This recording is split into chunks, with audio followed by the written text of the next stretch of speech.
Shri Matre Namaha.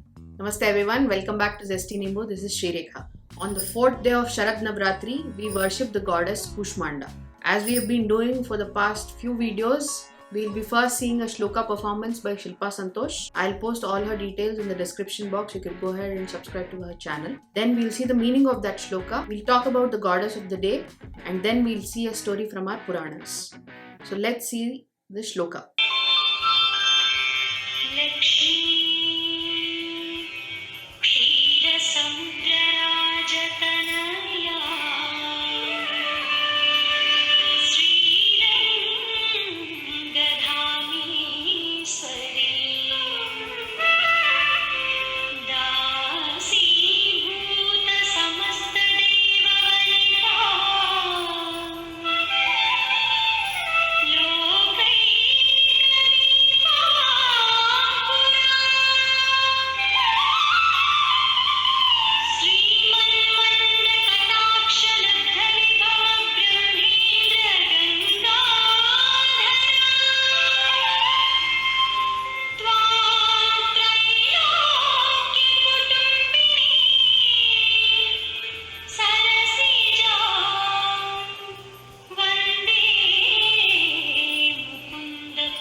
This shloka is about goddess Sri Mahalakshmi. Meaning of this shloka is Lakshmi Kshira Samudra Rajatanaya Sriranga Dhameshwari. That means goddess Lakshmi, who is the daughter of the king of the Milky Ocean and whose abode is Srirangam with Lord Ranganatha.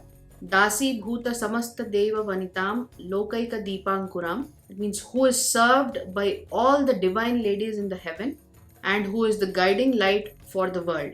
Sriman Manda Kataksha Labdha Vibhava Brahmendra Gangadharam, who has obtained the sustained glance, continued everlasting grace from Brahma, Indra and Shiva. Tvam Trailokya Kutumbinim Sarasijam Vande Mukunda Priyam. I pray to that goddess Lakshmi who has the abode in three worlds, Bhu Bhuva Suvaha, and who is the beloved of Lord Sri Krishna, Mukunda. So this is the meaning of this beautiful shloka. So on the fourth day of Sharad Navratri, we worship goddess Kushmanda. In Srisailam, Brahmarambika Devi's Alankaram today is Kushmanda Devi. As we have seen in our videos, she is first Shailaputri, then she grows up into Brahmacharini, then she marries Lord Shiva in the form of goddess Chandraghanta, and today she is Kushmanda Devi. Basically, Parvati Devi is the daughter of Himavan, who is the king of the mountains, and his wife Mainavati. Parvati is an Amsha of Adi Parashakti. As Kushmanda Devi, she is the person who has created this whole Brahmanda with a smile. There is no huge effort on her part, and just with a smile, she has created this whole Brahmanda. This whole Brahmanda, there are the Trimurtis, Trimatas, Navagrahas, Ashtadikbalakas, Pancha Tanmatras, Pancha Mahabhutas. Now I have done a video on the Tattvas of Vedanta where I talk about Pancha Tanmatras and Pancha Mahabhutas, Pancha Gyanendriyas, Karmendriyas. So you can go ahead and check it out. I'll link the video above as well as put it in the description box. So she's created all this, the Brahmanda, complete Brahmanda. And she's extremely powerful. She has 8 hands where she has all the weapons, and in one hand she has a pot, a vessel full of blood, and in another pot she has a vessel full of honey. That means she is graceful, she is powerful for anybody who comes and asks her for anything. She will grant that wish. If you have good intentions and go and ask her anything, she will give you, because ultimately you are on the path of moksha. But if you have bad intentions and still go and ask her, she will still grant you, but in the end she will take care of that as well. So that is the greatness of Kushmanda Devi. Now when we go to Vijayawada, Kanakadurga Devi's Alankaram today is of Annapurna Devi. Annapurna Devi, who is the wife of Shiva, is the goddess who gives food to everybody in this world. If you worship her, you will never go hungry. And if you worship her at home, whoever comes to your home will never go hungry. Annadana, one of the greatest dance that you can do. I've done a video on Kanyadan recently. You can go ahead and check it out as well. I'll link it up above. Yesterday we have seen Annapurna Stotram composed by Adi Shankara. Nityananda Kari Vara Bhayakari. So please look at that shloka and understand the meaning of that shloka. Annadan is one of the foremost dance. That's a great deed indeed if you're feeding people. So that is the greatness of Annapurna Devi. Now let's look at the story of the day from our Puranas. This story is from Devi Bhagavata. This story is about an illiterate Brahmin who, with the grace of the goddess, becomes a learned Pandit. Long back in Kosala Desha, there was a very virtuous Brahmin by the name of Devadatta who had a wife called Rohini. For a very long time, unfortunately, they didn't have any kids. Then they decided to do Putra Kameshti Yagam, the same yagna which Dasharatha did for getting sons, Rama, Lakshmana, Shatrugna and Bharata. So Putra Kameshti Yagam was done and many rishis and munis of that time attended that yaga. Rishi Suhotra was the Brahma for that yagna. Yagnavalkya Rishi was the Adhvaryu. Brihaspati was the Hota. Paila was Prastota, that means the Rishi is going to utter the Rigvedic hymns, and Rishi Govila was Udghata. That means the Rishi who was going to recite Samaveda. So the Putra Kameshti Yagam is started and everybody is reciting the hymns. But suddenly Devadatta gets angry at Govila. Govila, who is reciting the Samvedic hymns, needs to take breath, and because of which he delays or there is a gap in uttering of the Samvedic hymns. So Devadatta gets angry at Govila and says, if you don't recite the mantras, the Vedic hymns properly, then the Putra Kameshti Yagam will not succeed. In turn, Govila gets angry at Devadatta and curses him and says, you will have a son who is illiterate, dumb and hypocrite.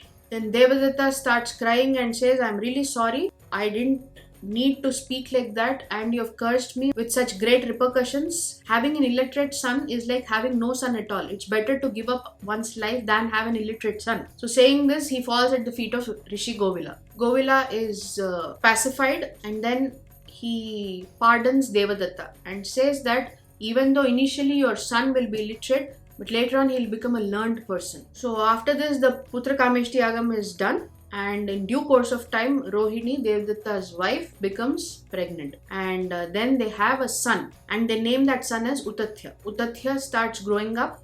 And as cursed by Govila, he is an illiterate person. Everybody laughs at him. Everybody laughs at his parents. And because of this, his parents get angry and say that even a blind son is better than having an illiterate and a dumb son like you. So because of this, he leaves his home and goes into a forest and builds a hermitage there. But then once he starts living in the hermitage, even though he is illiterate, he makes a vow that he'll never speak lies. He'll only speak truth. So in due course of time, he comes to be known as sage Satyavrata, who never lies. So one day, a hunter by the name of Nishada comes and he hunts for a boar. He hits an arrow at a boar and that boar, in great pain and arrow sticking out of its body, comes to Satyavrata's ashram. Satyavrata sees the condition of that poor boar and says, I. That means he is pointing to the boar to come inside his hut. I is actually half of the Bijakshara, which is Aim. So when the hunter comes towards Satyavrata, he says,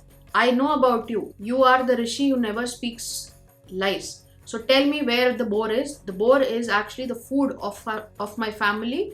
So unless I kill that boar, my family will be hungry for the day. So please tell me where is that boar. So at this point in time, Satyavrata is in a dilemma. He doesn't know what to do. If he says the truth, the boar will die, the hunter will kill it. If he lies, then whatever vow he's taken, it will go waste. During this dilemma, because he's uttered I, though it is half of the Bijakshara Aim, the goddess is pleased with him and blesses him with knowledge.